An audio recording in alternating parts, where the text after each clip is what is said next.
You're tuned to Radio Kidnappers, the voice of Hawke's Bay. This is the Acupuncture On Air program. It's our pleasure, as always, to have in the hot seat Heiko from the Acupuncture Clinic in Hastings. How you going, Heiko? I'm very good, Ken, and you? You're getting ready for spring weather, are you? Well, it's been marvellous weather, hasn't it? Yeah. You'll be able to get up at 4 in the morning instead of 5. Yeah, no, it's five's early enough, Heiko. Man's got to have some sleep. You know, I'm only getting, from an acupuncture point of view, it's like, because I normally get 5-6 hours.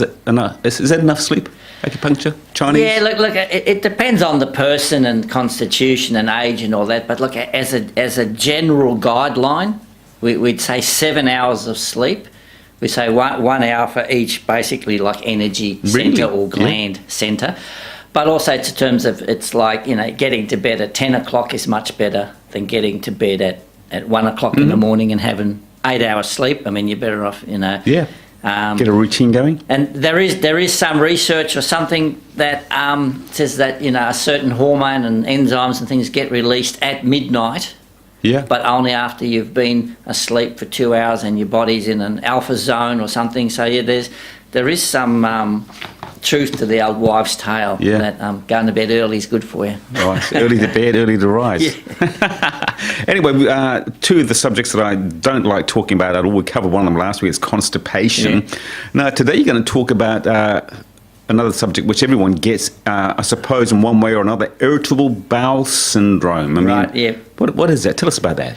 Yeah, well, as I said, you've probably heard of it because you've heard lots of people say, oh, I've got that. And but the first thing I do want to sort of say about irritable bowel syndrome, it's one of these diseases that it's really just a classification of a bunch of symptoms. Yeah. And it's only really, the name has really only been around for probably 30 years. Mm-hmm. And it's basically a group of symptoms which is alternating constipation and diarrhoea, often then with lower abdominal pain, which can be quite severe. And if they don't know what's causing it or why it's there, it gets called irritable bowel syndrome. I wonder, you've just enlightened me, because I never knew constipation was part of irritable bowel syndrome. I always thought it was just diarrhoea, and I wondered why did they just call it diarrhoea, but why don't they just call it diarrhoea? No, because it's more than that.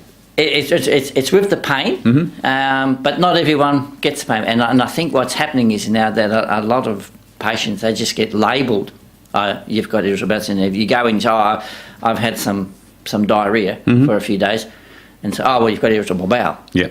Right?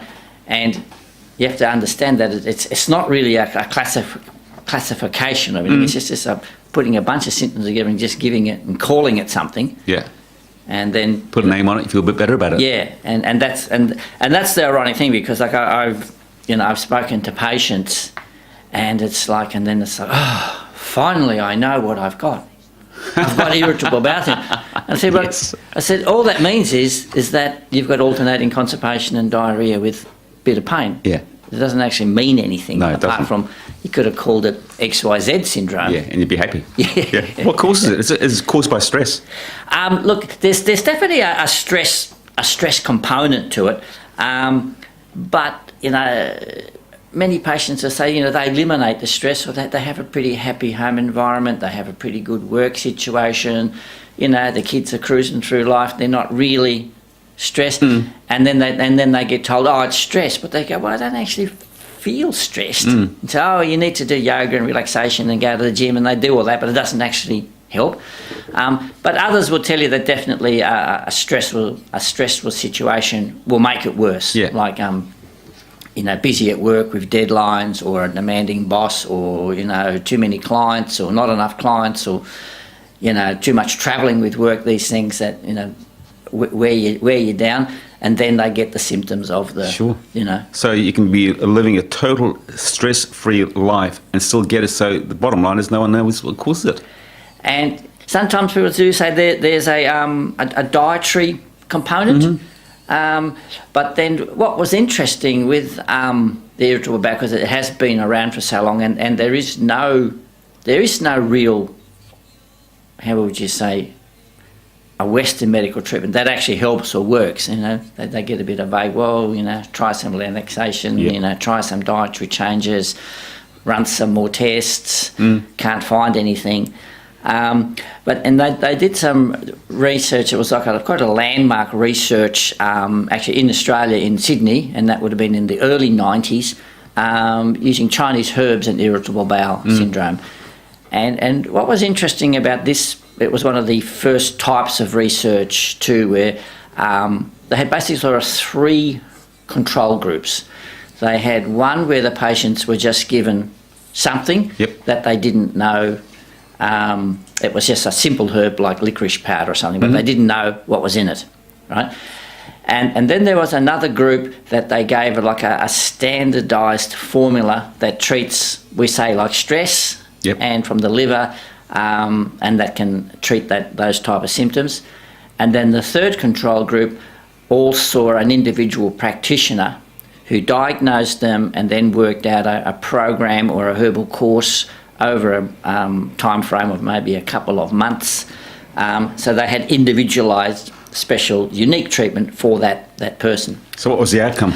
Yeah, well, the outcome, as you know, it was going to be good, of course. Of course, the placebo pill. You know, and it was more or less as they would expect, is that, but what surprised them was that the standardised formula, which is sort of like a sort of one size fits all, that started to work the fastest more quickly, right? But it didn't have long-lasting results. Whereas the ones who had the individual treatment, the results took longer, or the beneficial result took longer to come about. But what this study also involved was follow-up 3 and 6 months, and I think 9 months after they'd finished the course of herbs. And then it was like, well, how are you now? Sure. Right? So, the ones who had the symptomatic treatment or the ones that had the placebo went back to how they were always. But the ones who had the individualised treatment, because it actually, balanced the person, treated the root cause of the thing, they had long-lasting benefit. I wonder though if so what are you saying, that the people who took the placebo, as long as they took the placebo, were they feeling better? Again, with the placebo, it didn't have much of a... No. It had a little bit. There's always a percentage that people take anything or do anything. And they feel better. And it changes something. Yeah.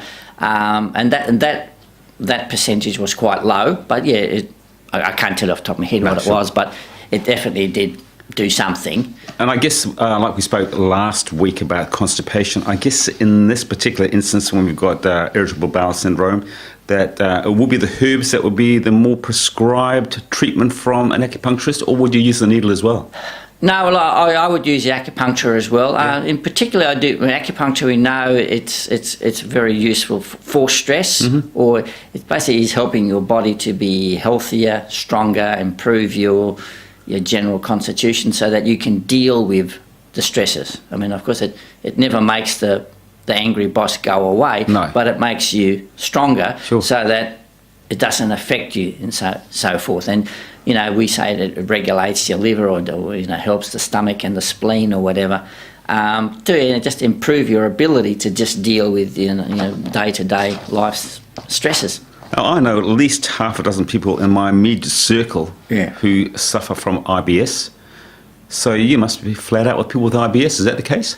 No, not really. And it's interesting, some of the stats I looked up is, I've got it here, that it's at least about 10% of the population, which is quite high. Yeah, that's a lot of people.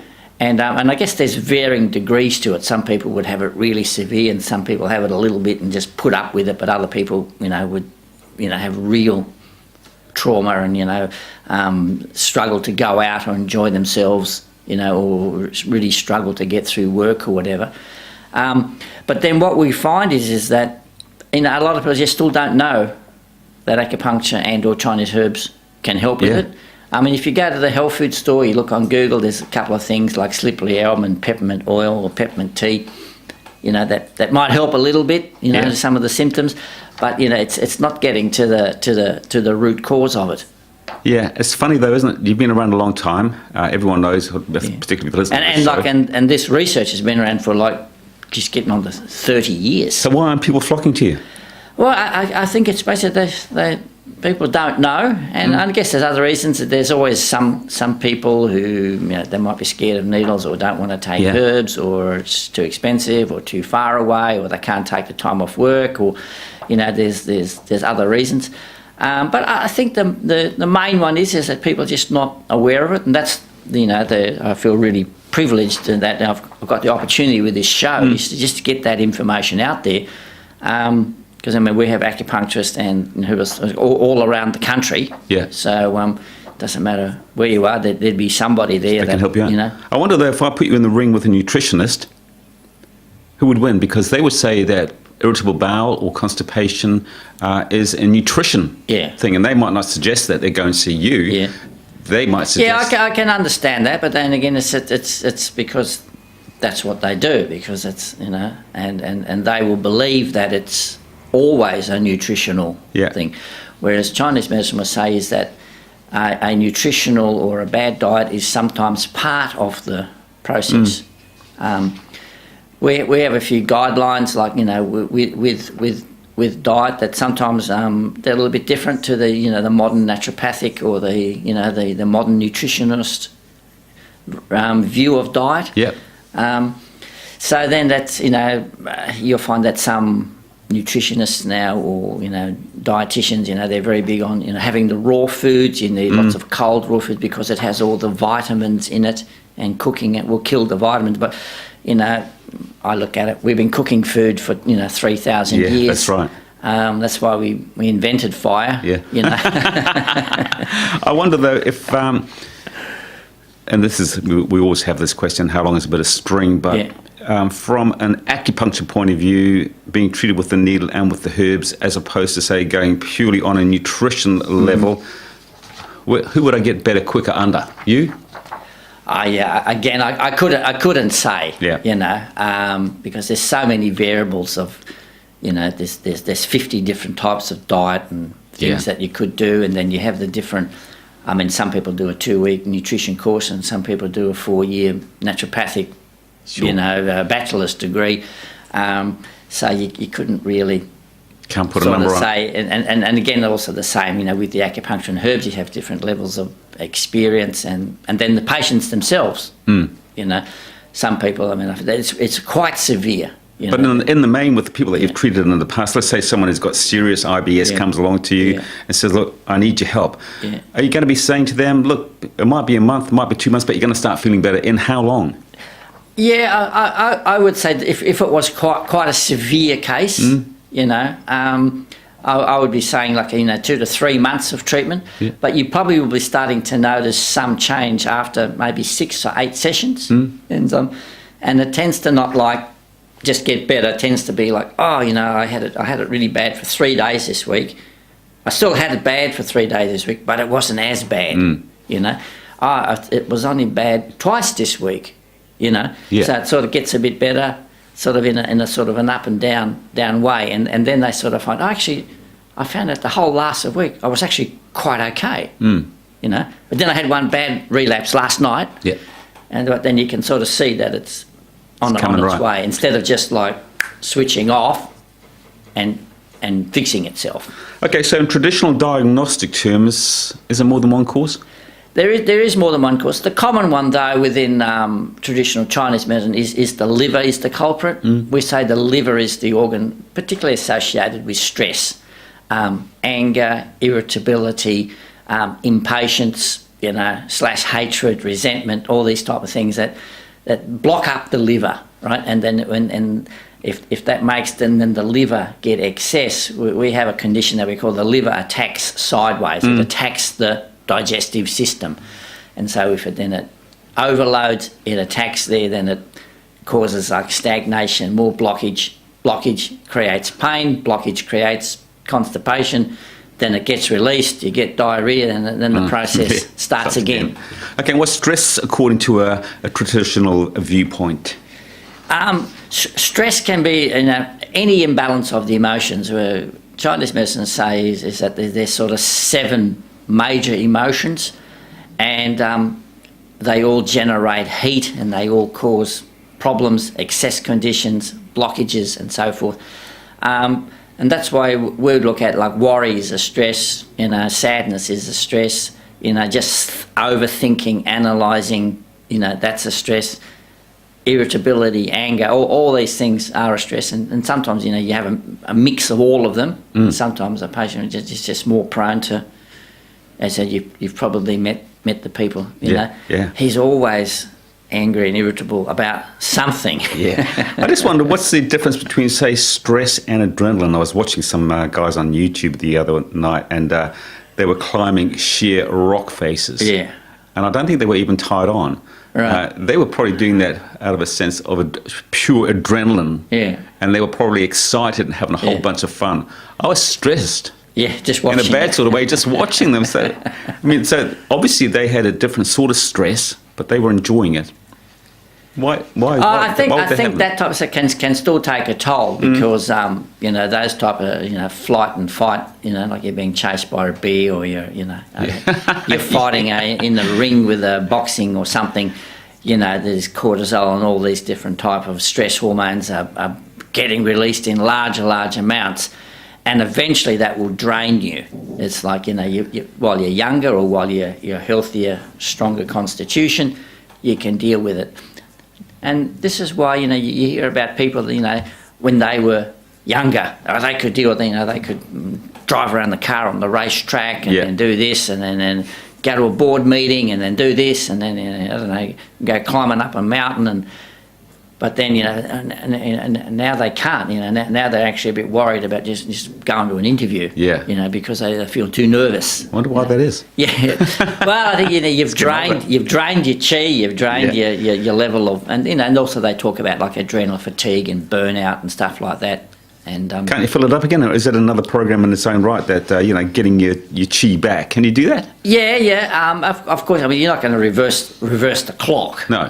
But you can certainly fix up the draining and the damage that's been done. It's a bit like you've poured the milk out of the bottle.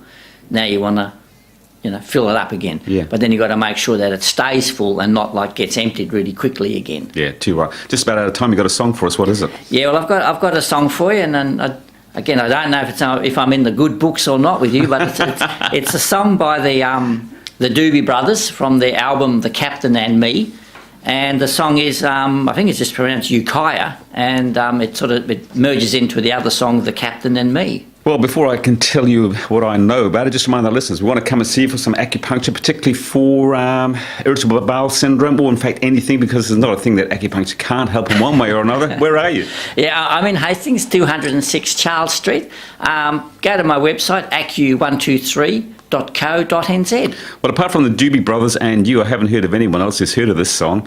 It's off their third studio album. It was released on 2nd of March 1973. The album itself, by the way, has got some of their great hits on it, like Long Train Runner and China Grove and Without You. And this song, who would have heard of it? Good on you, Heiko. As always, a pleasure. Look after yourself. Talk to you same time, same place next time. Okay, take care.